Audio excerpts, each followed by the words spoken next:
Hi guys, Missy here. I wanted to pop on. I've been thinking a lot about this lately.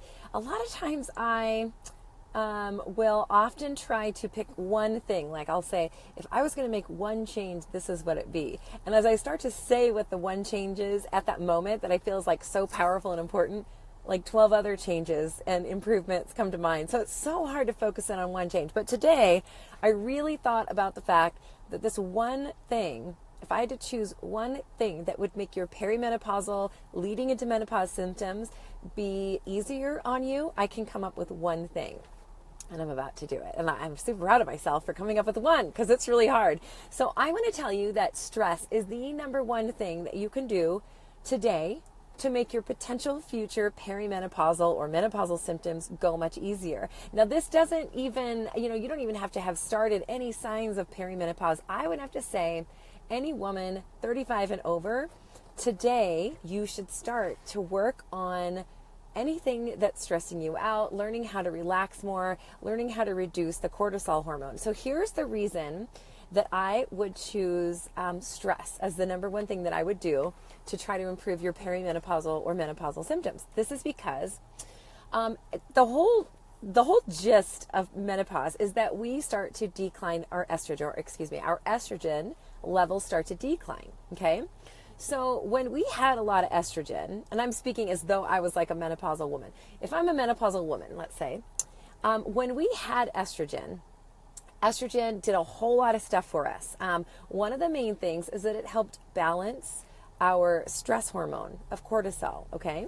The hormone cortisol didn't have as many disastrous, so to speak, effects on our body when we were younger, and we had estrogen available to help us with it.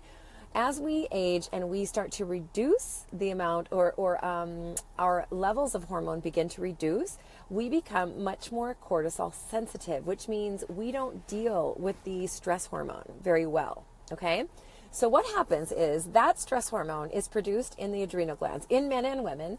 And, cortisol is not always a bad thing. It kind of gets a bad name because of the fact that we tend to run on high levels of cortisol these days because of all the things that we try to accomplish, men and women. And these days we're just overloaded with information, with all the stuff we have on the web and all the things that we have access to these days. While it can be a good thing, it's also pretty overloading. So we become inundated with things that potentially could be good, but they also can stress us out because there's so much to weed through these days. So as our estrogen declines, so let's go back to that cortisol hormone. So cortisol is produced in the adrenal glands, okay? An interesting thing is we have two adrenal glands, and the adrenal glands are little triangular shaped glands that sit on top of our kidneys, and their job is to produce cortisol, okay? And cortisol is a good thing in the sense that it does give us drive and it does give us energy. We get surges of cortisol that wake us up in the morning, and that's good for us, right? It gives us these, this drive and energy to sustain us through the day. The problem is that oftentimes we're relying on cortisol to get us through the day too often because we're asking so much of our bodies these days, okay? So what happens here is as estrogen declines, so I want you to think of cortisol as kind of a backup generator, okay, for energy, okay? Shouldn't be our main source of energy, but I want you to think of it as a backup generator for our energy, okay? The kinder that we can be to our adrenal glands and their production of cortisol, the younger that we are, so let's say when I'm a 35-year-old woman, the kinder we can be to those adrenal glands, the more access we're going to have to them later as our estrogen declines. What happens here as estrogen declines, the adrenal glands will start to help to kind of take up some of the slack, the things that estrogen was doing for us. Now the adrenal glands will say, okay, I can help you out with that because estrogen's not here anymore to do these certain jobs, okay? So if we have, say from the age of 35 to 50, we have just run ourselves into the ground, doing as many things as we possibly can be, doing all of the Pinterest things, being at all the class parties, being the mom that's available for every possible field trip, having a hard time saying no, volunteering for all the things, and just running ourselves ragged. Because you know how it is, ladies. We often put ourselves aside for other people. That's just what we do. It's just our job, right? It's kind of second nature to most women to put, that time when you're like at night and you're like, okay, I'm almost to bedtime and all I want is to read one paragraph in a row. And like, if I could get a whole chapter without any interruption, how amazing would that be? It's kind of weird and sad that that's what we hang our hat on. Or maybe I'm just being too transparent here. And that's what I always think. If I could get to nighttime and like get a whole paragraph or chapter read before my eyes slam shut, it is a good day, right? I got a little something for me in that day. So when we run ourselves like that often and we forget to take care of ourselves, we're using up our adrenal glands all throughout those younger years. Let's just say about 35 to 50. Well, let's say at 50, your estrogen's starting to decline and the adrenal glands come in and say, hey, I'll help you out. But let's just say that those, thanks, David. Let's just say that those adrenal glands have been shoved to the back of the garage and they're just like, they've been running on low this whole entire time. You thought the generator or the backup battery had been turned off, but it had been running at a low level all this time. By the time we go ask it to work for us, it's not going to have a whole lot of power left. Okay. So I can pretty easily say, and this isn't easy typically for me when it comes to health and fitness, but I think that I can pretty easily say the number one thing that I would suggest for women between the ages of 35 and 50, and of course beyond, but I really want women, younger women in their 30s, early 40s, to really start honing in on the valuable aspect of taking care of yourself and learning to reduce stress and learning to say no a little bit and learning to set a boundary for yourself and learning to balance things out so that we don't get to our 50s and find out that we got nothing left in our adrenal glands. Estrogen is already naturally declining because that's just what happens when we start running out of eggs. That's what happens. So I really want you to think about salvaging your adrenal glands by reducing stress and being so kind to yourself as often as possible. And it's the truth that there are weeks, days, months that this is really hard to do. But I really think maybe you've got, if you've gone through a time where it's like, okay, that month really sucked me dry, really be conscientious about hitting the reset and trying to choose some things in the next month or months that can help you to reset maybe that thing that drained you in the prior month. Okay, so again, we can't always do this every single day, but I really want to urge you women to start looking at anything that you can incorporate into your life that's just a little something for you, something that will help your body to relax. So here's why I can safely choose that one thing, is because there are tons of things that we can do to relieve our stress, which will also will enhance our goals of fat loss and fitness and beauty and all of these things. Okay. So one of those is exercise, right? So I can say reduce your stress by exercising, but not too much.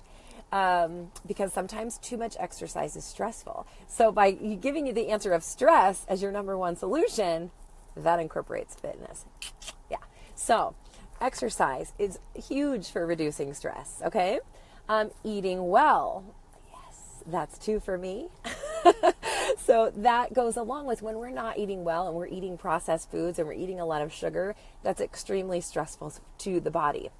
So when I ask you to reduce stress, I also ask you to eat well and to reduce those processed foods, the inflammatory foods, especially sugar. Because ladies, I'll do a scope on this later, but sugar, when we get older and we get to that age where we're just like, oh, my skin, oh, it's that sugar. Sugar is all of it. Sugar is going to make us old fast, no doubt about it.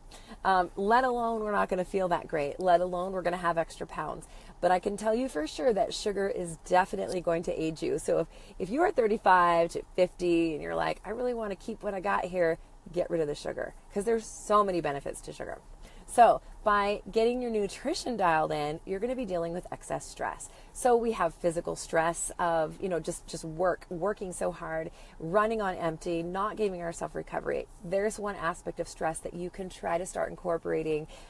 Some yoga, some stretching, walking outside especially is awesome for stress. You can do that now because the weather's getting nice. That's a huge thing you can add in for stress. Just sitting down for 5 minutes in the day and just stopping. I have a hard time with this myself. Just stop for 5 minutes and just breathe for 5 minutes and just if you think about it, at the end of the day, each day you look back and you're like, yeah, I probably could have spared 5 minutes. Do it now. Start sparing 5 minutes, or just sit there and relax for a few minutes. Treating yourself to something that you really enjoy. Reading. If you have to go in the dark closet with a flashlight to get that paragraph read, do it. Whatever it takes, take a bath. Anything that you deem to be like treating yourself kindly can be stress reducing. Walking your pets, hugging people, very stress reducing. Hot tubs, massage, all those things, very stress reducing. So by using that one thing of stress, we can incorporate a lot of things. We can, yeah, absolutely, David. This is meditation week, so that works perfectly, huh? Kind of funny how that works out, isn't it? So by cleaning up your nutrition, you are going to unleash, how do I want to say? You're going to relieve your body of a lot of stress by adding in some movement and exercise. Not something that's hardcore every day, 5 to 7 days a week. Give yourself some variety there, some days that you can not work so hard, but adding an exercise is going to reduce your stress.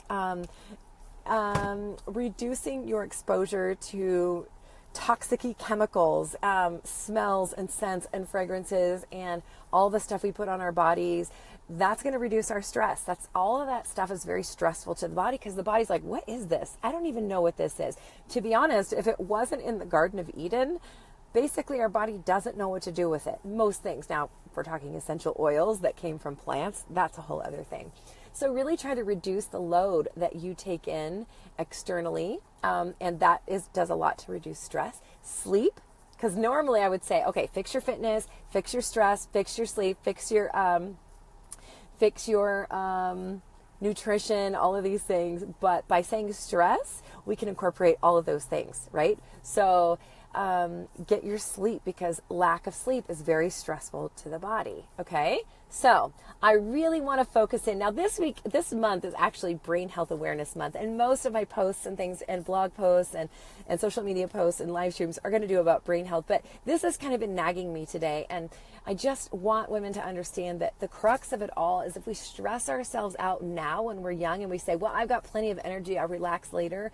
The problem is your adrenals can only do so much for you. So if we don't learn how to relax and coast and balance this out for the long haul, we're going to get to that point in time where we say, okay, now is my time to relax. And we're going to find that our menopausal symptoms have gone haywire because we don't have those adrenal glands to help us out, and we need those. So you want to wrap those babies in a soft little blanket, sing to them, be kind to them, do everything you can to nurture your adrenal glands now by reducing stress early on. So you guys are going to see that a lot of my live streams and posts are kind of geared toward the perimenopausal woman, anywhere between 35, 55, that range. And because my desire is to encourage you to start making changes now that will make that stage that you're going to go through, because it's inevitable, we're all going there, right?